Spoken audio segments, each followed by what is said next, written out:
Valency ਹੈਗੀ ਆ ਉਹਦੇ ਵਿੱਚ ਹਾਈਡਰੋਜਨ ਦੀ ਕਮੀ ਨਹੀਂ ਹੁੰਦੀ, ਉਹ ਪੂਰੇ ਭਰੇ ਹੋਏ ਹੁੰਦੇ ਹੈਗੇ ਆ। ਜਿਸ ਤਰ੍ਹਾਂ ਆ ਦੋ ਕਾਰਬਨ ਐਟਮ ਅਸੀਂ ਦੇਖਦੇ ਆ, ਇਹਨਾਂ ਦੇ ਦੋਨਾਂ ਦੇ ਵਿੱਚ 4 ਵੈਲੈਂਸੀ, ਕਾਰਬਨ ਦੀ ਵੈਲੈਂਸੀ ਜੇ ਮੈਂ ਤੁਹਾਨੂੰ ਦੱਸਾਂ ਤਾਂ 4 ਹੁੰਦੀ ਹੈਗੀ ਆ।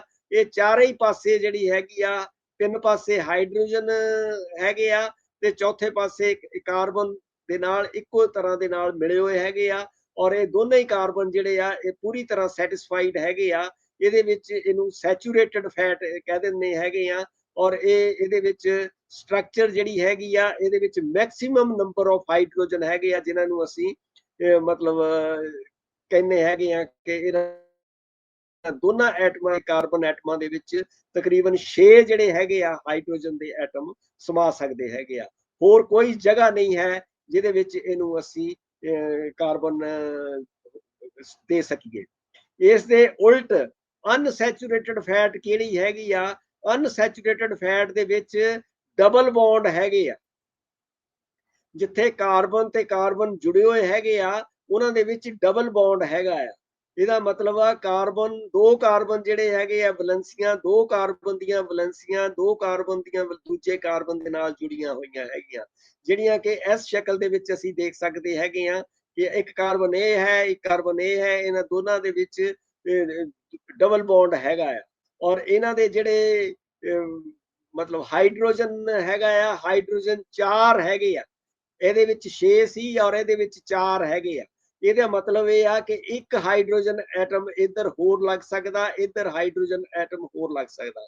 ਇਹਦਾ ਮਤਲਬ ਇਹ ਆ ਕਿ ਇਹ ਹਾਈਡਰੋਜਨ ਦੇ ਨਾਲ ਅਨਸੈਚੂਰੇਟਡ ਹੈਗਾ, ਇਹਦੇ ਪੂਰੀ ਤਰ੍ਹਾਂ ਹੋਇਆ ਨਹੀਂ ਹੈ। ਇਸ ਕਰਕੇ ਅਨਸੈਚੂਰੇਟਡ ਕਰਕੇ ਇਹ ਹਾਈਡਰੋਜਨ ਦੇ ਨਾਲ ਰਿਐਕਟ ਕਰਨ ਦਾ ਇਹਦਾ ਵਲਨਰੇਬਲ ਹੈਗਾ, ਇਹ ਕਦੀ ਵੀ ਇਹ ਵਲਨਰੇਬਲ ਹੋ ਸਕਦਾ ਔਰ ਹਾਈਡਰੋਜਨ ਦੇ ਨਾਲ ਮਿਕਸ ਹੋ ਸਕਦਾ ਹੈ। ਇਹਦੇ ਐਟਲੀਸਟ ਇੱਕ ਡਬਲ ਬੌਂਡ ਜਿਹੜਾ ਹੈਗਾ ਆ ਉਹ ਇਹਦੇ ਵਿੱਚ ਹੁੰਦਾ ਹੈ। ਔਰ ਇਸ ਸ਼ਕਲ ਦੇ ਵਿੱਚ ਇਹ ਤੁਹਾਨੂੰ 2 ਡਬਲ ਬੌਂਡ ਦਿਖਾਏ ਗਏ ਹੈਗੇ ਆ। ਸੋ ਇਹ ਤੁਸੀਂ ਸਮਝ ਗਏ ਹੋਵੋਗੇ ਕਿ ਟ੍ਰਾਈਗਲਿਸਰਾਈਡ ਕੀ ਚੀਜ਼ ਹੈਗੀ ਆ। ਹੁਣ ਆਪਾਂ ਗੱਲ ਕਰਦੇ ਹਾਂ ਕਿ ਸਰੀਰ ਵਿੱਚ ਚਰਬੀ ਦੀਆਂ ਕਿਹੜੀਆਂ ਕਿਸਮਾਂ ਹੈਗੀਆਂ। ਸਰੀਰ ਦੇ ਵਿੱਚ ਚਰਬੀ ਦੀਆਂ 2 ਕਿਸਮਾਂ ਹੈਗੀਆਂ ਆ। ਇੱਕ ਹੈਗੀ ਆ ਵਿਸਰਲ ਫੈਟ। ਵਿਸਰਲ ਫੈਟ ਕਿਹੜੀ ਹੈਗੀ ਆ, ਜਿਹੜੀ ਮਰਦਾਂ ਦੇ ਵਿੱਚ 10 ਤੋਂ 20% ਹੁੰਦੀ ਹੈਗੀ ਆ ਔਰ ਔਰਤਾਂ ਵਿੱਚ 5 ਤੋਂ 7% ਹੁੰਦੀ ਆ। ਇਹ ਭਾਰ ਘਟਾਉਣ ਵਿੱਚ ਜਦੋਂ ਇਹਦਾ ਘਾਟਾ ਹੁੰਦਾ ਤੇ ਸਭ ਤੋਂ ਪਹਿਲਾਂ ਇਹ ਘਟਦੀ ਹੈਗੀ ਆ। ਜਦੋਂ ਤੁਹਾਡਾ ਭਾਰ ਘਟਣਾ ਆ ਤਾਂ ਪਹਿਲਾਂ ਤੁਹਾਡਾ ਪੇਟ ਘਟਦਾ ਹੈਗਾ। ਇਹ ਪੇਟ ਦੇ ਵਿੱਚ ਤੁਹਾਡੇ ਜਿਹੜੇ ਆਰਗਨਸ ਹੈਗੇ ਆ, ਜਿਸ ਤਰ੍ਹਾਂ ਪੈਂਕਰੀਆਸ ਹੈ, ਲਿਵਰ ਹੈ, ਉਹਨਾਂ ਦੇ ਆਲੇ ਦੁਆਲੇ ਜਿਹੜੀ ਫੈਟ ਜੁੜੀ ਹੋਈ ਹੁੰਦੀ, ਜਾਂ ਉਹਨਾਂ ਦੇ ਵਿੱਚ ਵੀ ਅਗਰ ਹੁੰਦੀ ਹੈਗੀ ਆ ਤਾਂ ਉਹ ਇਹ ਫੈਟ ਹੁੰਦੀ ਆ, ਇਹਨੂੰ ਅਸੀਂ ਵਿਸਰਲ ਫੈਟ ਕਹਿੰਦੇ ਹੈਗੀ ਆ। ਇਹ ਅੰਗਾਂ ਨੂੰ ਘੇਰ ਲੈਂਦੀ ਹੈਗੀ ਆ। ਮੈਟਾਬੋਲਿਕ ਸਿੰਡਰੋਮ ਦਾ ਇਹ ਪ੍ਰੀਕਰਸਰ ਹੈਗਾ ਆ। ਮਤਲਬ ਜਿਨ੍ਹਾਂ ਦੇ ਵਿੱਚ ਵਿਸਰਲ ਫੈਟ ਜ਼ਿਆਦਾ ਆ, ਉਹਨਾਂ ਨੂੰ ਮੈਟਾਬੋਲਿਕ ਸਿੰਡਰੋਮ ਦਾ ਹੋਣ ਦਾ ਖਤਰਾ ਜਿਹੜਾ ਹੈਗਾ ਆ ਉਹ ਸਭ ਤੋਂ ਜ਼ਿਆਦਾ ਹੁੰਦਾ ਹੈਗਾ ਆ। ਔਰ ਇਸੇ ਕਰਕੇ ਇਹ ਵਧੇਰੇ ਇਨਸੂਲਿਨ ਰੋਧਕ ਹੈਗੀ ਆ। ਇਨਸੂਲਿਨ ਰੈਜ਼ਿਸਟੈਂਸ ਜਿਹੜੀ ਆ ਉਹ ਇਹਦੇ ਕਰਕੇ ਜ਼ਿਆਦਾ ਹੁੰਦੀ ਹੈਗੀ ਆ। ਔਰ ਇਹ ਹੀ ਫੈਟ ਜਿਹੜੀ ਹੈਗੀ ਆ ਪ੍ਰੋ ਇਨਫਲੇਮੇਟਰੀ ਸਾਈਟੋਕਾਈਨਸ ਦੀ ਉੱਚ ਮਾਤਰਾ ਨੂੰ ਜਾਰੀ ਕਰਦੀ ਹੈ। ਇਹਦੇ ਨਾਲ ਹੀ, ਕਿਉਂਕਿ ਇਹਦੇ ਵਿੱਚ ਸਾਈਟੋਕਾਈਨਸ ਜਿਹੜੇ ਹੈਗੇ ਆ, ਜਿਹੜੇ ਪ੍ਰੋ ਇਨਫਲੇਮੇਟਰੀ, ਜਿਹੜੀ ਇਨਫਲੇਮੇਸ਼ਨ ਪੈਦਾ ਕਰਦੇ ਆ, ਬਾਡੀ ਦੇ ਵਿੱਚ ਸੋਜਸ਼ ਪੈਦਾ ਕਰਦੇ ਆ, ਉਹ ਵੀ ਇਸੇ ਹੀ ਫੈਟ ਤੋਂ ਹੁੰਦੀ ਹੈ। ਇਹਦਾ ਮਤਲਬ ਕੀ ਹੈ? ਇਹਦਾ ਮਤਲਬ ਇਹ ਆ ਕਿ ਇਹ ਚਰਬੀ ਜਿਹੜੀ ਆ ਜ਼ਿਆਦਾ ਜੇ ਸਾਡੇ ਸਰੀਰ ਦੇ ਵਿੱਚ ਆ ਤਾਂ ਸਾਡੇ ਸਰੀਰ ਦਾ ਇੱਕ ਤਾਂ ਭਾਰ ਵੱਧ ਜਾਂਦਾ ਆ, ਔਰ ਦੂਸਰਾ ਇਹ ਸਾਡਾ ਪੇਟ ਵੱਧ ਜਾਂਦਾ ਹੈ, ਸਾਡੀ ਵੇਸਟ ਲਾਈਨ ਵੱਧ ਜਾਂਦੀ ਆ, ਔਰ ਸਾਨੂੰ ਇਨਫਲੇਮੇਸ਼ਨ ਦੇ ਦਿੰਦੀ ਆ, ਸਾਨੂੰ ਇਨਸੂਲਿਨ ਰੈਜ਼ਿਸਟੈਂਸ ਦੇ ਦਿੰਦੀ ਆ, ਸਾਨੂੰ ਮੈਟਾਬੋਲਿਕ ਸਿੰਡਰੋਮ ਦੇ ਵਿੱਚ ਵੀ ਮਤਲਬ ਪ੍ਰੀਕਰਸਰ ਹੋ ਜਾਂਦੀ ਹੈਗੀ ਆ। ਸੋ ਇਹ ਜਿਹੜੀ ਚਰਬੀ ਆ, ਇਹਨੂੰ ਜਿੰਨੀ ਵੀ ਪੇਟ ਦੀ ਚਰਬੀ ਨੂੰ ਘਟਾ ਸਕੀਏ ਅਸੀਂ ਘਟਾਉਣੀ ਚਾਹੀਦੀ ਹੈਗੀ ਆ। ਔਰ ਇਸ ਚਰਬੀ ਦੇ ਵਿੱਚ ਜਿੱਦਾਂ ਮੈਂ ਤੁਹਾਨੂੰ ਦੱਸਿਆ ਹੈਗਾ ਆ ਕਿ ਟ੍ਰਾਈਗਲਿਸਰਾਈਡਸ ਹੁੰਦੇ ਆ ਸਾਰੇ, ਔਰ ਇਹ ਟ੍ਰਾਈਗਲਿਸਰਾਈਡ ਜਿਹੜੇ ਹੈਗੇ ਆ ਉਹੀ ਹੀ ਸਾਡੀ ਚਰਬੀ ਨੂੰ ਇਹ ਬਣਾਉਂਦੇ ਹੈਗੇ ਆ।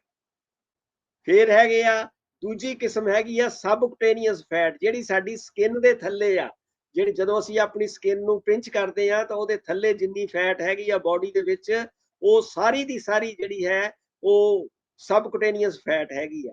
ਉਹਦੇ ਫੰਕਸ਼ਨਸ ਕੀ ਹੈਗੇ ਆ, ਇਹ 80% ਕੁੱਲ ਸਰੀਰ ਦੀ ਚਰਬੀ ਜਿੰਨੀ ਸਾਡੇ ਬੋਡੀ ਦੇ ਵਿੱਚ ਪੂਰੀ ਚਰਬੀ ਹੈਗੀ ਆ, ਉਹਦਾ 80% ਇਹ ਸਬਕੁਟੇਨੀਅਸ ਫੈਟ ਹੁੰਦੀ ਆ। ਇਹ ਬੜੀ ਜ਼ਿੱਦੀ ਚਰਬੀ ਹੈਗੀ ਆ, ਸਬ ਬੋਰਨ ਹੈਗੀ ਆ, ਕਿਉਂਕਿ ਇਹ ਥੋੜੇ ਕੀਤੇ ਜਾਂਦੀ ਨਹੀਂ ਹੈ, ਥੋੜੇ ਕੀਤੇ ਵਜ਼ਨ ਘਟਾਉਣ ਦੇ ਵਿੱਚ ਇਹ ਹੈਲਪ ਨਹੀਂ ਕਰਦੀ, ਕਿਉਂਕਿ ਜਿੰਨਾ ਮਰਜ਼ੀ ਵਜ਼ਨ ਤੁਸੀਂ ਘਟਾਈ ਜਾਓ ਇਹ ਉਨੀ ਦੀ ਉਨੀ ਰਹਿੰਦੀ ਹੈਗੀ ਆ, ਬਹੁਤ ਜ਼ਿੱਦੀ ਹੈਗੀ ਆ। ਐਸਟ੍ਰੋਜਨ ਇਸ ਕਿਸਮ ਨੂੰ ਵਧਾਉਂਦਾ ਹੈ, ਇਸੇ ਕਰਕੇ ਲੇਡੀਜ਼ ਦੇ ਵਿੱਚ ਇਹ ਜ਼ਿਆਦਾ ਹੁੰਦੀ ਹੈਗੀ ਆ। ਲੇਡੀਜ਼ ਦੇ ਵਿੱਚ ਜਿਹੜੀ ਸਬਕਟੇਨੀਅਸ ਫੈਟ ਆ ਉਹ ਜ਼ਿਆਦਾ ਹੁੰਦੀ ਆ, ਔਰ ਉਹਨੂੰ ਇਹ ਇੱਕ ਸੁਰੱਖਿਆ ਦੀ ਪ੍ਰੋਟੈਕਟਿਵ ਭੂਮਿਕਾ ਵੀ ਨਿਭਾਉਂਦੀ ਆ, ਕਿਉਂਕਿ ਸਾਡੇ ਸਰੀਰ ਦੇ ਵਿੱਚ ਸਾਨੂੰ ਤਾਪਮਾਨ ਨੂੰ ਵੀ ਕਰਦੀ ਹੈ ਔਰ ਸਾਨੂੰ ਪ੍ਰੋਟੈਕਸ਼ਨ ਵੀ ਦਿੰਦੀ ਹੈਗੀ ਆ, ਔਰ ਇਹ ਘੱਟ ਮੈਟਾਬੋਲਿਕਲੀ ਸਰਗਰਮ ਹੈਗੀ ਆ, ਔਰ ਇਹਦੀ ਜਿਹੜੀ ਸਰਗਰਮੀ ਹੈਗੀ ਆ ਉਹ ਵਿਸਰਲ ਫੈਟ ਨਾਲੋਂ ਬਹੁਤ ਘੱਟ ਹੁੰਦੀ ਹੈਗੀ ਆ। ਵਾਧੂ ਊਰਜਾ ਦੇ ਦਾਖਲੇ ਲਈ ਆਮ ਬਫਰ ਸਿਸਟਮ ਹੈਗਾ, ਕਿਉਂਕਿ ਜਦੋਂ ਸਾਡੇ ਕੋਲ ਗਲੂਕੋਜ਼ ਦੀ ਘੱਟ ਮਾਤਰਾ ਹੁੰਦੀ ਆ, ਅਸੀਂ ਵਰਤ ਰੱਖਦੇ ਹੈਗੇ ਆ ਜਾਂ ਅਸੀਂ ਭੁੱਖੇ ਰਹਿੰਦੇ ਹੈਗੇ ਆ, ਉਸ ਵੇਲੇ ਇਹ ਜਿਹੜੀ ਹੈਗੀ ਆ ਬਫਰ ਸਿਸਟਮ ਕੰਮ ਕਰਦੀ ਹੈਗੀ ਆ, ਉਸ ਵੇਲੇ ਸਾਨੂੰ ਇਹ ਹੈਲਪ ਕਰਦੀ ਹੈ, ਇਹ ਚਰਬੀ ਜਿਹੜੀ ਹੈਗੀ। ਹਾਈ ਟ੍ਰਾਈਗਲਿਸਰਾਈਡਸ ਨਾਲ ਸਮੱਸਿਆਵਾਂ ਕਿਹੜੀਆਂ ਹੁੰਦੀਆਂ, ਜੇ ਸਾਡਾ ਟ੍ਰਾਈਗਲਿਸਰਾਈਡਸ 150 ਤੋਂ ਵੱਧ ਜਾਂਦੇ ਆ ਫਿਰ ਕੀ ਸਮੱਸਿਆਵਾਂ ਹੁੰਦੀਆਂ ਆ। ਜਿਗਰ ਅਤੇ ਪੈਂਕਰੀਆਸ ਸਮੱਸਿਆਵਾਂ ਨਾਲ ਜੁੜੇ ਉੱਚ ਪੱਧਰ ਹੈਗੇ ਆ, ਜਿਗਰ ਵਿੱਚ ਵੀ ਇਹ ਸਮੱਸਿਆ ਪੈਦਾ ਕਰਦੇ ਆ ਤੇ ਪੈਂਕਰੀਆਸ ਦੇ ਵਿੱਚ ਵੀ ਇਹ ਜ਼ਿਆਦਾ ਸਮੱਸਿਆ, ਕਿਉਂਕਿ ਉਹਨਾਂ ਦੇ ਵਿੱਚ ਫੈਟੀ ਲਿਵਰ ਹੋ ਜਾਂਦਾ ਆ ਔਰ ਫੈਟੀ ਪੈਂਕਰੀਆਸ ਵੀ ਹੋ ਜਾਂਦਾ ਹੈਗਾ ਆ।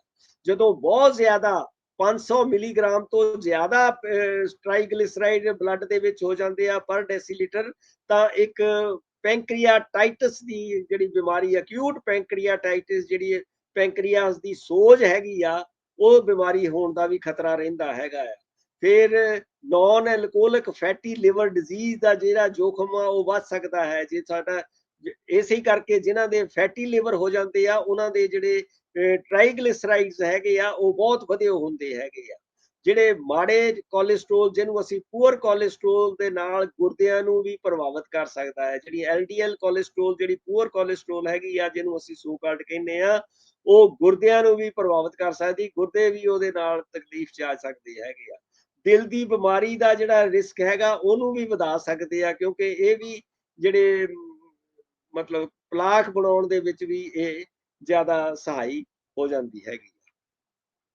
ਹਾਈ ਟ੍ਰਾਈਗਲਿਸਰਾਈਡ ਦੀਆਂ ਪਚੀਦਗੀਆਂ ਕੀ ਆ, ਕੰਪਲੀਕੇਸ਼ਨਾਂ ਕਿਹੜੀਆਂ ਹੋ ਸਕਦੀਆਂ ਆ। ਟ੍ਰਾਈਗਲਿਸਰਾਈਡ ਦੇ ਜਿਹੜੇ ਉੱਚ ਪੱਧਰ ਹੈਗੇ ਆ ਤੁਹਾਡੇ ਪੈਂਕਰੀਆਟਾਈਟਸ ਦੇ ਜੋਖਮ ਨੂੰ ਵਧਾਉਂਦੀਆਂ ਹਨ। ਜਿਸ ਤਰ੍ਹਾਂ ਮੈਂ ਤੁਹਾਨੂੰ ਦੱਸਿਆ ਆ ਕਿ 500 ਤੋਂ ਉੱਪਰ ਹੈਗਾ ਆ ਤਾਂ ਪੈਂਕਰੀਆਟਾਈਟਸ ਹੋ ਜਾਂਦੀ ਹੈਗੀ ਆ। ਫਿਰ ਪੈਂਕਰੀਆਸ ਦੀ ਇਹ ਗੰਭੀਰ ਅਤੇ ਦਰਦਨਾਕ ਸੋਜਸ਼ ਜਾਨਲੇਵਾ ਹੋ ਸਕਦੀ ਹੈਗੀ ਆ, ਬਹੁਤ ਮਤਲਬ ਫੈਟਲ ਹੋ ਸਕਦੀ ਹੈਗੀ ਆ। ਹਾਈ ਟ੍ਰਾਈਗਲਿਸਰਾਈਡ ਦੇ ਪੱਧਰ ਤੁਹਾਡੇ ਦਿਲ ਅਤੇ ਨਾੜੀ, ਜਿਹੜਾ ਵੈਸਕੂਲਰ ਸਿਸਟਮ ਹੈਗਾ, ਦੀ ਬਿਮਾਰੀ ਦੇ ਜੋਖਮ ਨੂੰ ਵੀ ਵਧਾਉਂਦੇ ਹਨ, ਜਿਸ ਵਿੱਚ ਸ਼ਾਮਲ ਹਨ ਕੈਰੋਟਿਡ ਆਰਟਰੀ ਦੀ ਬਿਮਾਰੀ। ਕੈਰੋਟਿਡ ਆਰਟਰੀ ਸਾਡੀ ਆ ਜਿਹੜੀ ਦਿਮਾਗ ਨੂੰ ਜਾਂਦੀ ਆਰਟਰੀ ਹੈਗੀ ਆ, ਉਹ ਹੈ ਉਹਦਾ ਜੋਖਮ, ਉਹਦੇ ਵਿੱਚ ਵੀ ਬਲੋਕੇजेस ਹੋ ਸਕਦੇ ਹੈਗੇ ਆ।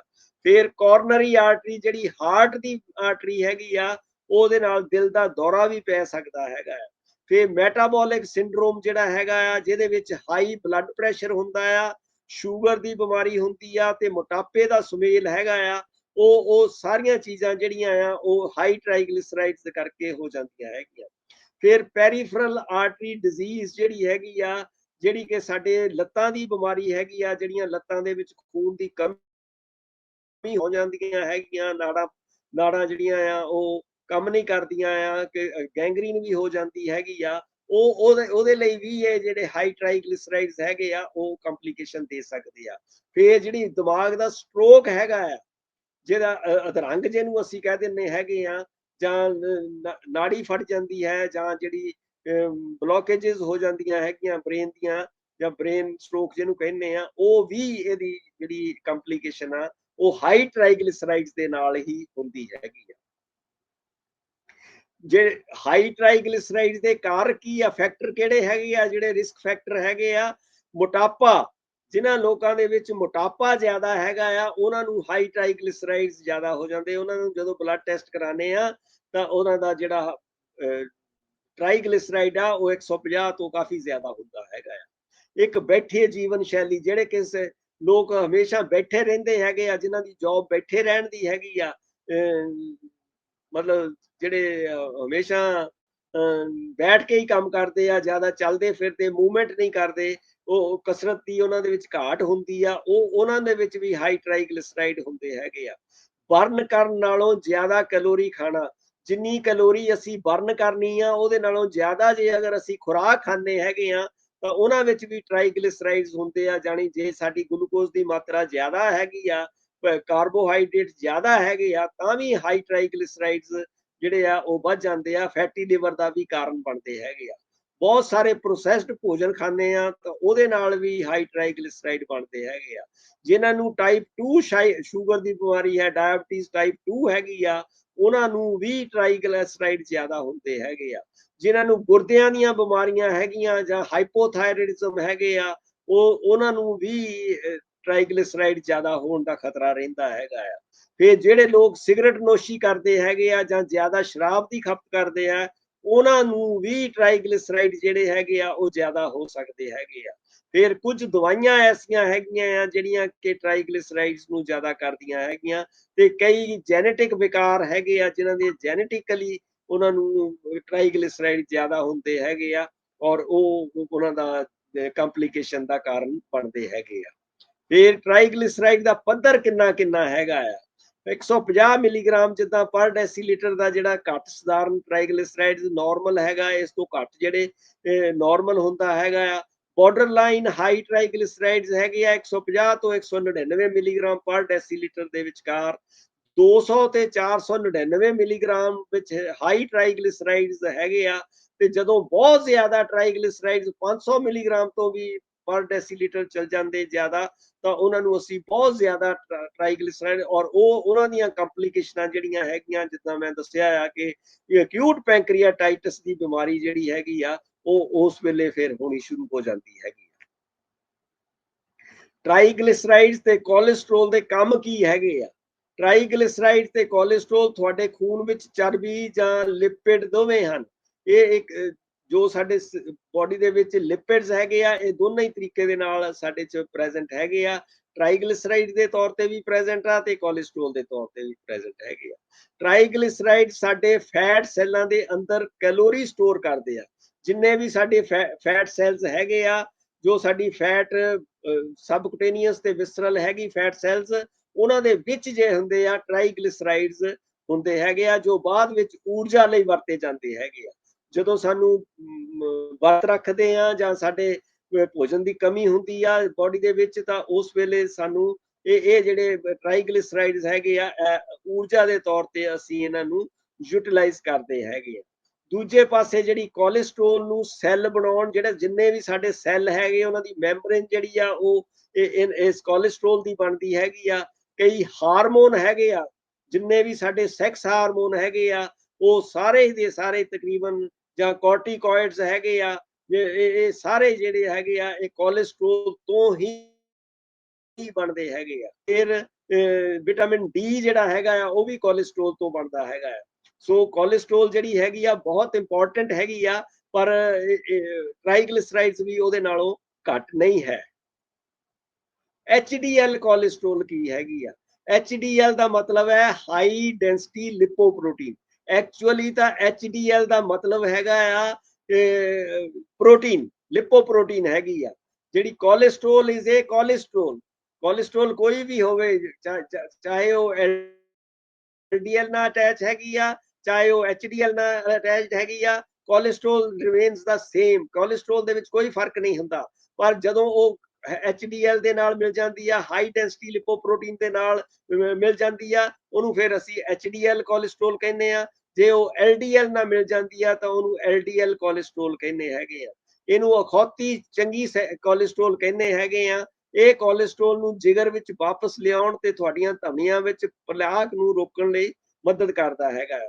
ਇਹ ਕੋਲੇਸਟ੍ਰੋਲ ਕਿਹੜੀ ਹੈਗੀ ਆ? ਜਿਹੜੀ ਕੋਲੇਸਟ੍ਰੋਲ ਸਾਡੇ ਬੋਡੀ ਦੇ ਹਿੱਸਿਆਂ ਦੇ ਵਿੱਚ, ਸਾਡੀ ਵੈਸਕੂਲਰ ਸਿਸਟਮ ਦੇ ਵਿੱਚ ਵਾਧੂ ਹੁੰਦੀ ਆ, ਉਹਨੂੰ ਇਹ HDL ਜਿਹੜੀ ਹੈਗੀ ਆ, HDL ਮਤਲਬ ਪ੍ਰੋਟੀਨ ਹੈਗੀ ਆ ਉਹ ਇਹਨੂੰ ਐਜ਼ ਏ ਟਰਾਂਸਪੋਰਟ ਕਰਕੇ ਸਾਡੇ ਜਿਗਰ ਦੇ ਵਿੱਚ ਦੁਬਾਰਾ ਯੂਟਿਲਾਈਜ਼ ਕਰਨ ਦੇ ਲਈ ਲੈ ਆਉਂਦੀ ਹੈਗੀ ਆ। ਇਸ ਲਈ ਤੁਹਾਡੇ ਜੋਖਮ ਨੂੰ ਘਟਾਉਣ ਲਈ HDL ਕੋਲੇਸਟ੍ਰੋਲ ਮਹੱਤਵਪੂਰਨ ਹੈ, ਕਿਉਂਕਿ ਜਦੋਂ ਸਾਡੇ ਵੈਸਕੂਲਰ ਸਿਸਟਮ ਦੇ ਵਿੱਚ ਕੋਲੇਸਟ੍ਰੋਲ ਹੁੰਦੀ ਆ ਉੱਥੇ ਇਹ ਪਲਾਕ ਬਣਾ ਕੇ ਤੇ ਫਿਰ ਉਹਨੂੰ ਆਕਸੀਡਾਈਜ਼ ਹੋ ਕੇ ਤੇ ਸਾਨੂੰ ਨੁਕਸਾਨ ਪਹੁੰਚਾ ਸਕਦੀ ਆ। ਪਰ ਜਿਹੜੀ HDL ਕੋਲੇਸਟ੍ਰੋਲ, ਜਿਹੜੀ HDL ਮਤਲਬ ਹਾਈ ਡੈਂਸਿਟੀ ਲਿਪੋਪ੍ਰੋਟੀਨ ਹੈਗੀ ਆ, ਇਹ ਉਸ ਕੋਲੇਸਟ੍ਰੋਲ ਨੂੰ ਬਾਹਰੋਂ ਮਤਲਬ ਵੈਸਕੂਲਰ ਸਿਸਟਮ ਚੋਂ ਲਿਜਾ ਕੇ ਸਾਡੇ ਜਿਗਰ ਦੇ ਵਿੱਚ ਲੈ ਜਾਂਦੀ ਆ, ਜਿੱਥੇ ਕਿ ਦੁਬਾਰਾ ਯੂਟਿਲਾਈਜ਼ ਕਰਦੀ ਹੈਗੀ ਆ।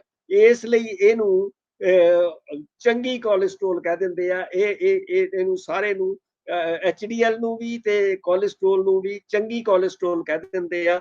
ਐਕਚੁਅਲੀ ਤਾਂ ਕੰਮ HDL ਦਾ ਹੈਗਾ ਹੈ। ਫਿਰ ਤੁਹਾਡੇ ਜੋਖਮ ਨੂੰ ਘਟਾਉਣ ਲਈ HDL ਕੋਲੇਸਟ੍ਰੋਲ ਮਹੱਤਵਪੂਰਨ ਹੈਗੀ ਆ। ਕਿਉਂ?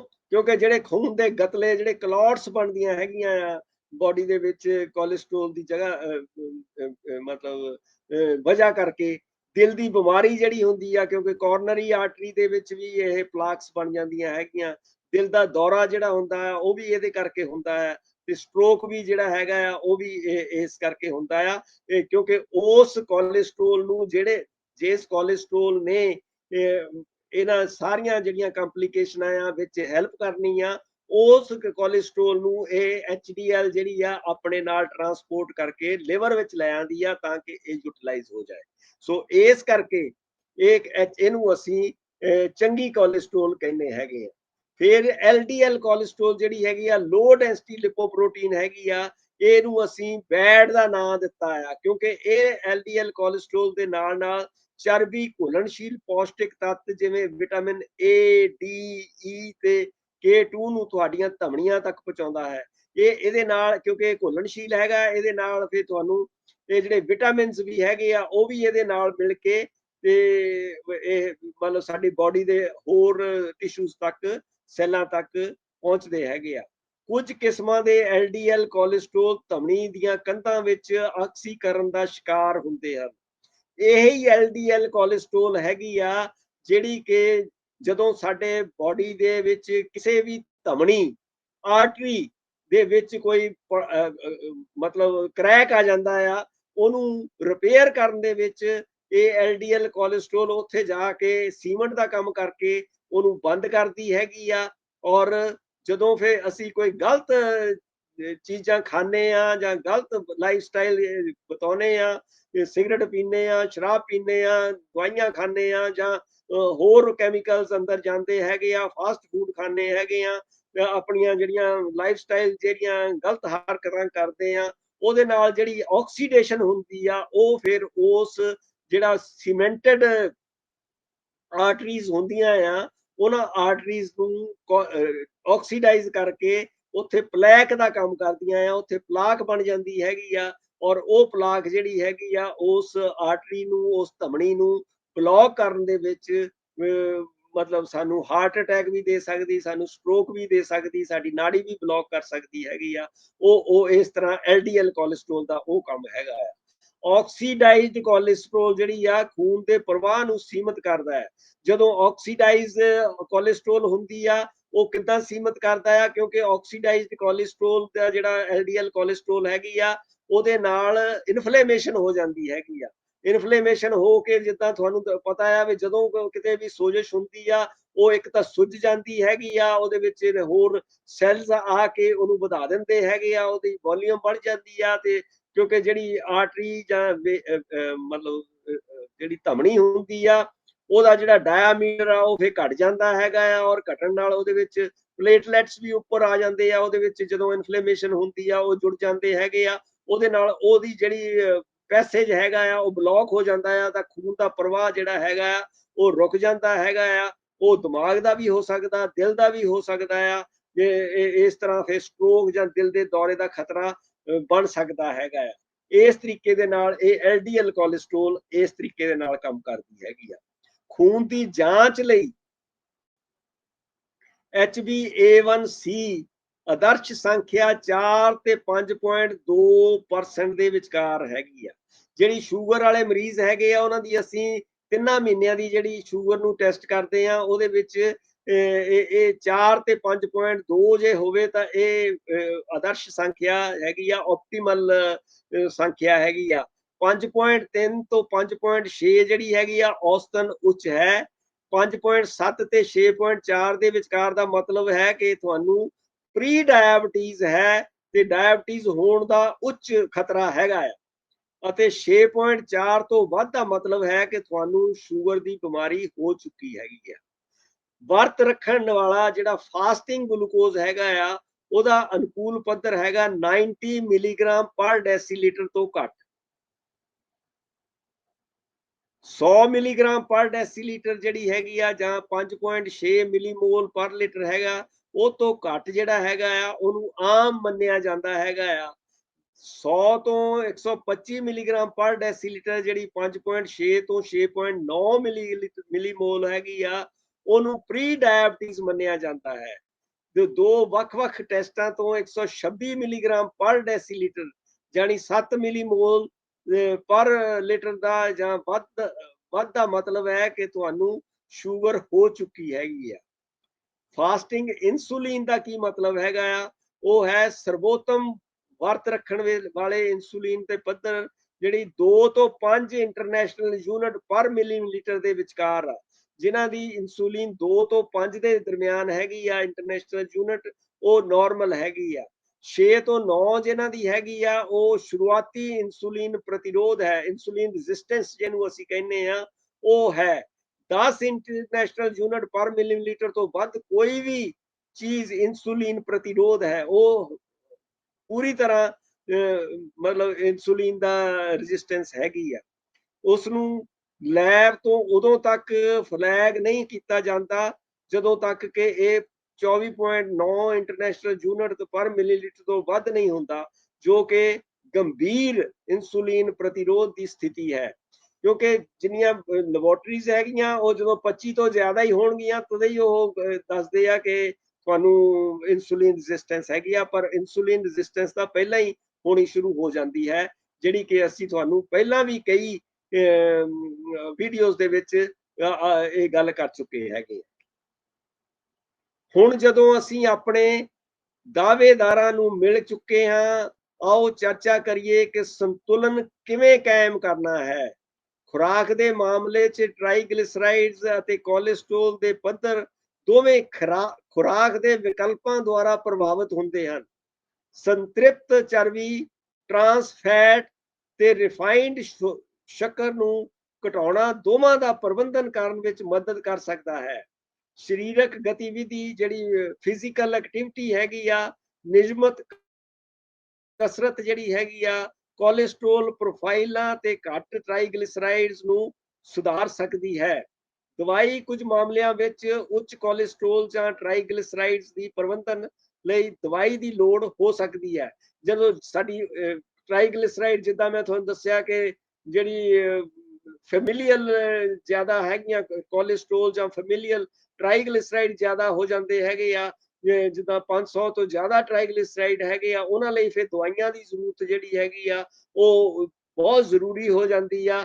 ਅਦਰਵਾਈਜ਼ ਤੁਹਾਡੀ ਜਿਹੜੀ ਲਾਈਫ ਸਟਾਈਲ ਚੇਂਜ ਹੈ, ਜਿਹੜੀਆਂ ਮੈਂ ਖੁਰਾਕ ਦੇ ਨਾਲ ਹੈ, ਤੁਹਾਡੇ ਮਤਲਬ ਐਕਸਰਸਾਈਜ਼ ਹੈਗੀ ਆ, ਉਹਦੇ ਨਾਲ ਤੁਹਾਡੀ ਜਿਹੜੀ ਦੋਨੋਂ ਹੀ ਚੀਜ਼ਾਂ ਹੈਗੀਆਂ ਆ ਇਹ ਘਟ ਸਕਦੀਆਂ ਹੈਗੀਆਂ ਆ। ਜੀਵਨ ਸ਼ੈਲੀ ਦੇ ਕਾਰਕ ਜਿਹੜੇ ਫੈਕਟਰ ਹੈਗੇ ਆ, ਸਿਗਰਟ ਨੋਸ਼ੀ ਤੇ ਬਹੁਤ ਜ਼ਿਆਦਾ ਸ਼ਰਾਬ ਪੀਣ ਵਰਗੇ ਕਾਰਕ ਜਿਹੜੇ ਹੈਗੇ ਆ, ਦੋਵਾਂ ਤੇ ਨਕਾਰਾਤਮਕ ਪ੍ਰਭਾਵ ਪਾ ਸਕਦੇ ਹੈਗੇ ਆ। ਸੋ ਇਸ ਕਰਕੇ ਜੇ ਅਸੀਂ ਸਿਗਰਟ ਨੋਸ਼ੀ ਕਰਦੇ ਆ ਜਾਂ ਜ਼ਿਆਦਾ ਸ਼ਰਾਬ ਦਾ ਸੇਵਨ ਕਰਦੇ ਆ, ਅਗਰ ਅਸੀਂ ਉਹਨਾਂ ਨੂੰ ਮਤਲਬ ਛੱਡ ਦਈਏ ਤਾਂ ਅਸੀਂ ਇਹ ਦੋਨੋਂ ਹੀ ਚੀਜ਼ਾਂ ਤੋਂ ਛੁਟਕਾਰਾ ਪਾ ਸਕਦੇ ਆ, ਜ਼ਿਆਦਾ ਟ੍ਰਾਈਗਲਿਸਰਾਈਡ ਤੋਂ ਵੀ ਔਰ ਜ਼ਿਆਦਾ ਕੋਲੇਸਟ੍ਰੋਲ ਤੋਂ। ਤੁਹਾਡਾ ਬਹੁਤ ਬਹੁਤ ਧੰਨਵਾਦ ਕਿ ਤੁਸੀਂ ਪੇਸ਼ੈਂਟ ਹੀਅਰਿੰਗ ਕੀਤੀ ਹੈ। ਅਗਰ ਕੋਈ ਕੁਐਸਚਨ ਹੋਵੇਗਾ ਤੇ ਤੁਸੀਂ ਇਸ ਕਮੈਂਟ ਬਾਕਸ ਦੇ ਵਿੱਚ ਲਿਖ ਕੇ ਤੁਸੀਂ ਪੁੱਛ ਸਕਦੇ ਹੋ। ਮੈਨੂੰ ਖੁਸ਼ੀ ਹੋਏਗੀ ਉਸ ਦਾ ਜਵਾਬ ਦੇਣ ਲਈ। Thank you very much.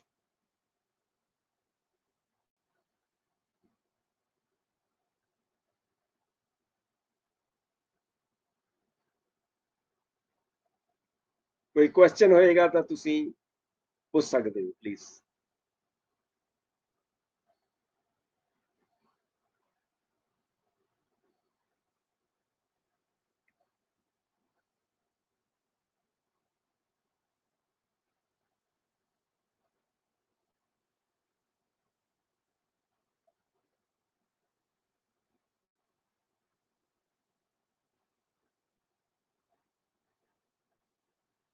Hello,